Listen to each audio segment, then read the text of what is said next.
ನಮ್ಮ ತಂಗಿಯವ್ರಿಗೆ ತುಂಬ ಸೀರಿಯಸ್ ಆಗಿಬಿಟ್ಟಿತ್ತು. ಆ ತಾಯಿಯವರು ಕಾಪಾಡ್ಕೊಟ್ರು. ಸೀರಿಯಸ್ ಆಗಿಬಿಟ್ಟಿದ್ದು ಬದುಕಲ್ಲ ಅಂದ್ಕೊಂಡಿದ್ವಿ. ಒಂದು 5 ನಿಮಿಷದಲ್ಲಿ ಆರಾಮಾದ್ರು, ಚೆನ್ನಾಗಿದ್ದಾರೆ ಇವಾಗ. ಗ್ಯಾರಂಟಿನೇ ಇಲ್ಲ, ಉಳಿತಾರೆ ಅಂತ ಗ್ಯಾರಂಟಿ ಇರಲಿಲ್ಲ. ಮಗುನು ಹೇಳ್ಬಿಡ್ತು, ನಾನು ಉಳಿಯಲ್ಲ, ಮಕ್ಕಳನ್ನ ಹುಷಾರಾಗಿ ನೋಡ್ಕೊಳ್ಳಿ ಅಂತ. ಆ ಮಗು ನಮಗೆಲ್ಲ ಕಣ್ಣೀರು ಬಂತು. ಏನಪ್ಪ ಮಾಡೋದು, ಇಷ್ಟು ದೂರ ಎಲ್ಲ ಓಡಾಡ್ಕೊ ಬಂದ್ರಲ್ಲ, ಆದರೂ ಉಳಿಸ್ಕೊಳ್ಳೋದು. ಬಂದ ಮೇಲೆ 5 ನಿಮಿಷಕ್ಕೆಲ್ಲನೂ ಚೆನ್ನಾಗಿ ಸರಿ ಮಾಡಿಬಿಟ್ರು.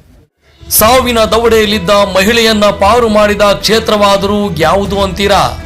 ಆ ತಾಯಿಯ ಮಹಿಮೆ ಏನು, ಪವಾಡಗಳೇನು, ಇತಿಹಾಸವೇನು? ಬನ್ನಿ ಒಮ್ಮೆ ನೋಡಿ ಬರೋಣ. ಪ್ರಿಯ ವೀಕ್ಷಕರೇ, ಬೆಂಗಳೂರು ಗ್ರಾಮಾಂತರ ಜಿಲ್ಲೆಯ ಹೊಸಕೋಟೆ ತಾಲೂಕಿನ ಕಸಬಾ ಹೋಬಳಿಯ ದೊಡ್ಡಹುಲ್ಲೂರು ಗ್ರಾಮ ಪಂಚಾಯಿತಿ ವ್ಯಾಪ್ತಿಗೆ ಬರುವ ಲಾಲ್ಬಾಗ್ ದಾಸರಳ್ಳಿ ಗ್ರಾಮದ ಹೊರವಲಯದ ಅರಣ್ಯ ಪ್ರದೇಶಕ್ಕೆ ಹೊಂದಿಕೊಂಡಿರುವ ಈ ಬೇವಿನ ಮರ ಮತ್ತು ಹತ್ತಿ ಮರದ ಜೋಡಿ ವೃಕ್ಷದ ಕೆಳಗೆ ಪುಟ್ಟ ಗುಡಿಯಲ್ಲಿ ಕಳೆದ 30 ವರ್ಷಗಳಿಂದ ರಕ್ತ ಕಾಟೇರಮ್ಮ ದೇವಿಯನ್ನ ಭಕ್ತಾದಿಗಳು ಗ್ರಾಮಸ್ಥರು ಆರಾಧಿಸಿಕೊಂಡು ಬರುತ್ತಿದ್ದರು.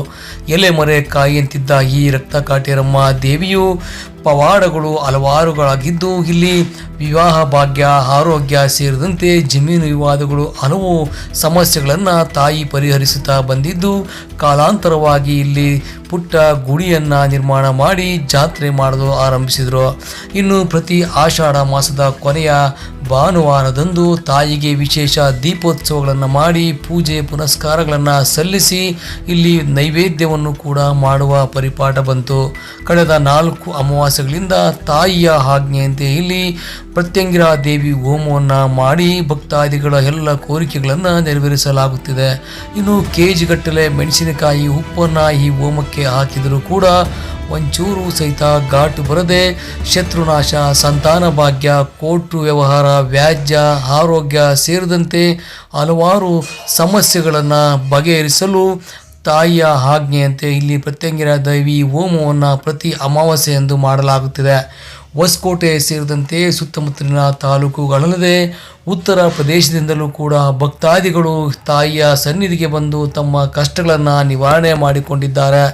ಈ ಹೋಮದಲ್ಲಿ ಭಾಗವಹಿಸುವುದರಿಂದ ಆಗಮಿಸುವ ಎಲ್ಲ ಭಕ್ತಾದಿಗಳಿಗೆ ಸಂತಾನ ಭಾಗ್ಯ, ವಿವಾಹ ಭಾಗ್ಯ, ಕೋರ್ಟು ಕಚೇರಿ ವ್ಯವಹಾರ, ಜಮೀನು ವ್ಯಾಜ್ಯ, ಆರೋಗ್ಯ ಸೇರಿದಂತೆ ಬ್ಲ್ಯಾಕ್ ಮ್ಯಾಜಿಕ್ ಹಾಗೂ ಇನ್ನಿತರ ಎಲ್ಲ ಸಮಸ್ಯೆಗಳು ಕೂಡ ದೂರ ಆಗುತ್ತವೆ ಎಂಬ ನಂಬಿಕೆಯಿಂದ ಭಕ್ತಾದಿಗಳು ಸ್ವತಃ ತಾವೇ ಬಂದು ಹೋಮದಲ್ಲಿ ಭಾಗವಹಿಸಿ ತಮ್ಮ ಎಲ್ಲ ಸಮಸ್ಯೆಗಳನ್ನು ನಿವಾರಿಸಿಕೊಂಡಿದ್ದಾರೆ. ಇನ್ನು ದೇವಾಲಯದ ಧರ್ಮದರ್ಶಿಗಳಾದ ನಾಗೇಂದ್ರರವರು ಲೋಕ ಕಲ್ಯಾಣಕ್ಕಾಗಿ ಭಕ್ತರ ಅಭೀಷ್ಟಗಳ ನೆರವೇರಿಕೆಗಾಗಿ ಪ್ರತಿ ತಿಂಗಳು ಅಮಾವಾಸ್ಯೆಯಂದು ಇಲ್ಲಿ ಮಹಾಪ್ರತ್ಯಂಗಿರಾ ಹೋಮವನ್ನು ಕೈಗೊಳ್ಳುತ್ತಾರೆ. ಈ ಹೋಮದಲ್ಲಿ ಮೆಣಸಿನಕಾಯಿ ಮತ್ತು ಉಪ್ಪು ಸೇರಿದಂತೆ 108 ದ್ರವ್ಯಗಳನ್ನು ಹಾಕಿ ಹೋಮ ಮಾಡಿದರೂ ಕೂಡ ಒಂಚೂರು ಘಾಟು ಬರುವುದಿಲ್ಲ. ಮನೆಯಲ್ಲಿ ಬೆಂಕಿಗೆ 1 ಮೆಣಸಿನಕಾಯಿ ಬಿದ್ದರೂ ಕೂಡ ಮನೆಯಲ್ಲಿ ಘಾಟು ತುಂಬುತ್ತದೆ. ಆದರೆ ತಾಯಿ ಎಲ್ಲ ಘಾಟನ್ನು ಭಕ್ತಾದಿಗಳ ಕಷ್ಟವೆಂದು ತಿಳಿದು ಆಹ್ವಾನ ಮಾಡಿಕೊಂಡು ಭಕ್ತರ ಎಲ್ಲ ಕೋರಿಕೆಗಳನ್ನು ನೆರವೇರಿಸುತ್ತಿದ್ದಾಳೆ. ಇನ್ನು ಇಲ್ಲಿಗೆ ಆಗಮಿಸುವ ಭಕ್ತರು ಮೆಣಸಿನಕಾಯಿಯನ್ನು ನೀವಳಿಸಿ ಹೋಮಕುಂಡಕ್ಕೆ ಹಾಕಿ ತಮ್ಮ ಕೋರಿಕೆಯನ್ನು ತಾಯಿಗೆ ಸಮರ್ಪಿಸಿದರೆ ಅತಿ ಮುಖ್ಯವಾಗಿ ಶತ್ರುನಾಶ, ವಿವಾಹ ಭಾಗ್ಯ, ಸಂತಾನ ಭಾಗ್ಯ, ಕೋರ್ಟು ಕಚೇರಿ ವ್ಯವಹಾರಗಳು ಅಲ್ಲದೆ ಇಲ್ಲಿ ಯಾವುದೇ ರೀತಿಯ ಆರೋಗ್ಯ ಸಮಸ್ಯೆಗಳು ಇದ್ದರೂ ಕೂಡ ಎಲ್ಲವೂ ಕೂಡ 3 ಅಮಾವಾಸ್ಯೆಯಂದು ಈ ಮಹಾಪ್ರತ್ಯಂಗಿರಾ ಹೋಮದಲ್ಲಿ ಭಾಗವಹಿಸಿದರೆ ನಿವಾರಣೆಯಾಗಿರುವ ಪ್ರತೀತಿಗಳಿವೆ. ಇನ್ನು ಇದಕ್ಕೆ ಬೆಂಬಲವಾಗಿ ಕೇರ್ಪುರಂನ ಭಕ್ತರೊಬ್ಬರು ತಮ್ಮ ಮನೆಯ ಮಹಿಳೆಗೆ 4-5 ವರ್ಷಗಳ ಆರೋಗ್ಯ ಸಮಸ್ಯೆಯಿಂದ ಕರ್ನಾಟಕ, ಕೇರಳ, ಆಂಧ್ರ, ತಮಿಳುನಾಡು ಎಂದು ಹಲವಾರು ದೇವಾಲಯಗಳು ಮಾಟ ಮಂತ್ರಗಳನ್ನು ಮಾಡಿಸಿ ಸಾಕಷ್ಟು ಆಸ್ಪತ್ರೆಗಳಲ್ಲಿ ಸುತ್ತಾಡಿದರೂ ಕೂಡ ಯಾವುದೇ ಪ್ರಯೋಜನವಾಗಿಲ್ಲ.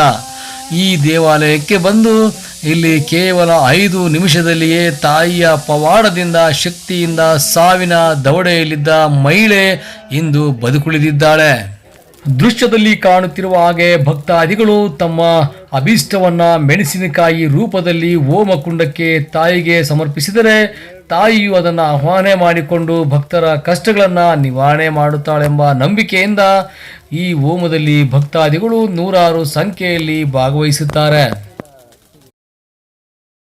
ಎಷ್ಟೆಲ್ಲ ಶಕ್ತಿಯುತವಾದ ರಕ್ತ ಕಾಟೇರಮ್ಮ ದೇವಿಯ ಪವಾಡಗಳನ್ನು ನಾವು ಹೇಳುವುದಕ್ಕಿಂತ ಭಕ್ತಾದಿಗಳ ಬಾಯಿಂದ ನೀವೇ ಕೇಳಿ.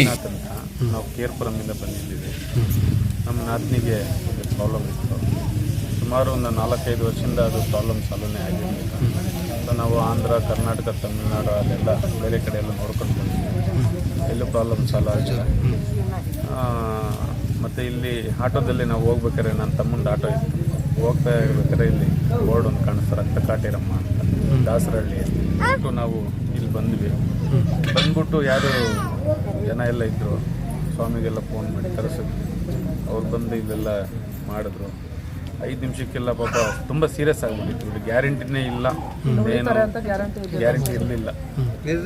ಆ ಪರಿಸ್ಥಿತಿಯಲ್ಲಿದ್ದರು. ಇನ್ನೇನು ಆ ಮಗುನೂ ಹೇಳ್ಬಿಡ್ತು, ನಾನು ಉಳಿಯಲ್ಲ, ನನ್ನ ಮಕ್ಕಳನ್ನ ಹುಷಾರಾಗಿ ನೋಡ್ಕೊಳ್ಳಿ ಅಂತ.